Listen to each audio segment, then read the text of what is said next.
મારા ભાઈના ઘેર અમે જતા હતા. પહેલાં એમના કે ચશ્મા જ ખરા ને કે ભાઈબંધને આપીને પછી આપણે ભાઈને ઘેર જઈએ. સારું. અને એટલી વારમાં ગાય આવી ગઈ અને ગાયો સીધી આવી ને એવું અમને પાડી નાખ્યા. પાડ્યા ને એટલે મેં ગાયને મારવા હોય મતી પણ ગાય હટી જ ના. અને પછી બધા આજુબાજુવાળા આવીને ગાયને નહાડી અને આ ભાઈને ખેંચી લીધા. એટલે એમને વાગ્યું છે ગાડી કપારે, છાતી અને પગે, પાછળ કમરમાં.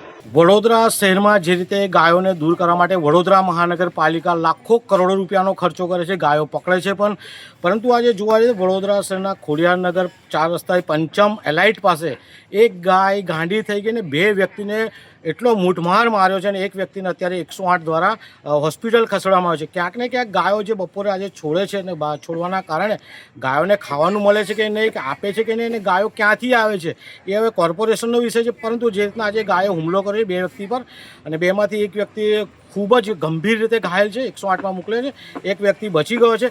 ક્યાંક ને ક્યાંક ગૌપાલકોએ પણ ધ્યાન રાખવું પડશે કે ગાયોને જે રીતે ગૌપાલકો છૂટી મૂકી દે છે અને છૂટી મૂકવાના કારણે આ ગાયો તેમ હુમલા કરતા હોય છે.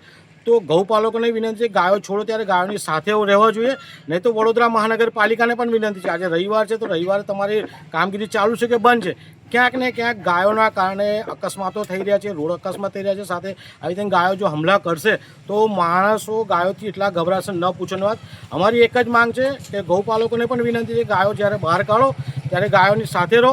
અને વડોદરા મહાનગરપાલિકાને વિનંતી છે કે ક્યાંક ને ક્યાંક ગાયોને તમે જે પકડો છો, પકડ્યા પછી એને ટેગ કરો છો તો આ ગાયને પણ પકડવામાં આવે, ટેગ કરવામાં આવે અને વડોદરા મહાનગરપાલિકા સખતમાં સખત કામગીરી કરે તેવી અમારી માંગ છે.